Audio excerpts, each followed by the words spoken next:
What I always used to say is that people that don't laugh are not serious people, you know. Yes, because to be serious, you need to laugh, you know. Those people that appear always serious are fake serious, you know, because they're always acting. This is what I think. It's not because you do something hilarious or comic or dancing or that you cannot do serious stuff. In terms of like being rich, I'm only interested in being rich in the moment's bank account. You know, once they're gonna be the bank account of moments, I wanna be in the fortune ranking. Until, for the rest, I don't care. So money for me is not was a target when I was 20. But as soon as I started to do it, I understood that I needed the money that was enough for the quality of my life and of my friends. You need like to have like electricity in your blood, you know. So how can you have it if you always have the same routine, always have the same routine? You know? Imagine what is for me going in front of people performing some music. They are 20 years old. So this is something that gives me a lot of satisfaction. And then what I always say to my friends, imagine how interesting it is passing from a meeting room with lawyers and bankers to a meeting with a producer, with a singer. Now it happens to me to deal with very important singers.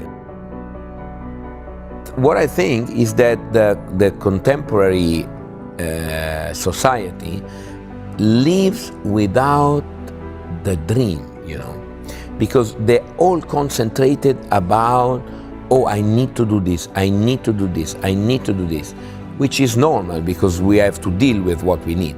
But if I wouldn't have dreamed in my life, I would never be what I am today. You know? So what I'm doing is pushing people to dream. Life is motivation.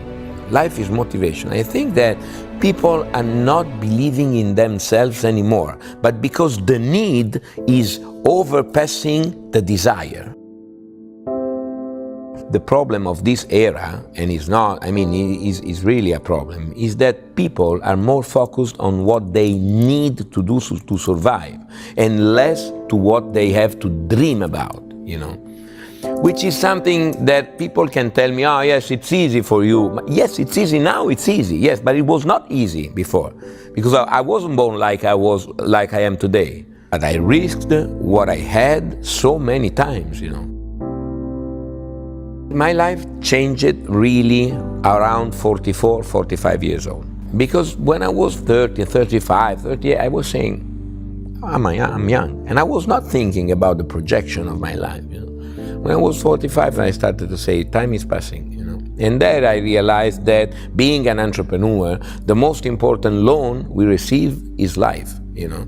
That for sure we have to give it back, but just we don't know when. So that's the loan of the life. Wow. It's not what we receive from banks. Yeah. So that's a loan where you have to give it back for sure.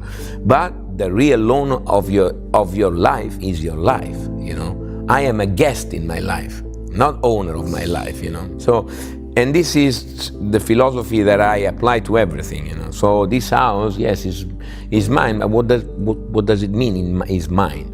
How can I own something when I don't own my life? Because my life is a borrow, you know. So it's a mortgage. I don't know, you know. So I started to say that, and I said, no, I wanna run. Now it's the moment. If I wanna run a second life, it's now the moment.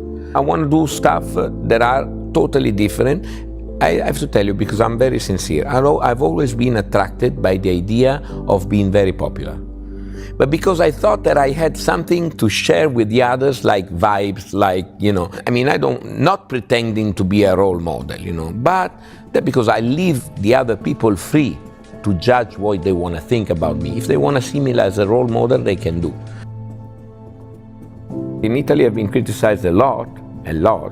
Now, everybody's saying, oh, what, she's a genius, what, he saw the direction, but you know, but first, anytime I did something strange, even under the entrepreneurial point of view, I was judged like, you know, he always does something. Even in the business world. Of course. Yeah, because I always watched things not like this, but like this, if I could, you know. Got it. I always, in my life, what I did, and this is the common thing I did in my first and in my second life, is watching things not under the traditional or the usual angle or the usual point of view, you know. Because I always thought that if you see things like this, you can even see them like this, because there's always a different way.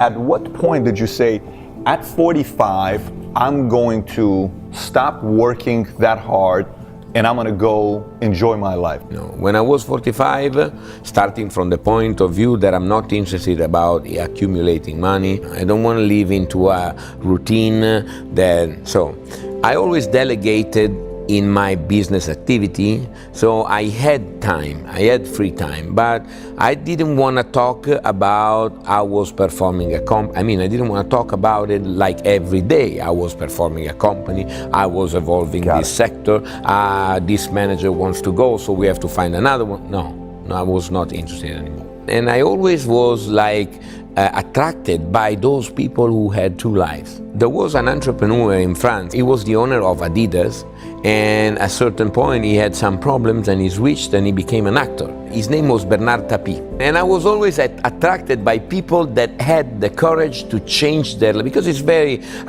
having a successful life is super difficult. Okay? Yes, it is. Having two satisfaction life is even almost impossible. And I said to myself, if I can have two lives, I'm going to be so happy. If I was in school with you, we're in 10th grade, we're in high school. Yeah. Who was Gianluca Vacchi in school? First of all, and it's very weird to say, I was a very shy guy. I was a super shy guy. I was very shy because I used to be a skier. I was a professional skier until 18 years old. I used to live in the mountains, and my life was sport. Yeah? Yes, I went to the University of Bologna. I finished when I was 20, almost 25, and I started immediately trying to restructure what were the interests, what was the worth of my family, you know, because we had interest in different sectors, and I tried to understand which could be the sectors that would have had most growth potential, you know. And I started to buy the shares of some of my cousins which were not interested in the family company. Got it. When I was 25, I had a big debt. And then I did 10 years in which I was not even going on holiday. Yes, from 25 to 35. I was really focused on paying my debts and make the company growing, you know. For 10 years I was so concentrated. Wow. And I did my first money. Then immediately I started to do the house of my life, because there are people that are much richer than I am, much richer than I am. I'm very grateful to life because it gave me the chance to have two lives, you know. Until 45 years old, I was like an active entrepreneur. Even today, I'm an entrepreneur because, you know, once you manage the risk of being a shareholder in industrial companies, even if they are managed by other persons, you still are an entrepreneur, because the being or not entrepreneur is determined by the fact that you are running the risk of the company in which you are involved. But then from 45, I started to be not so much curious about financial matters or, you know. And so I decided to watch, I was watching how the conventions of dialogue, of the way of dialogue between young people were switching, and because I was going to dinner with younger people, and I was watching that any of the person at the dinner was not talking with the person beside or in front, but just talking with the smartphone.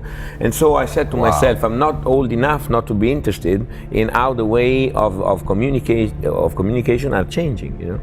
And so I started to say that if I would have shown my life as it was, because my life was like this even when I was doing serious stuff, entrepreneurial stuff, you know? I was always laughing, smiling, and joking and taking myself not too serious, even when I was doing serious stuff. You know?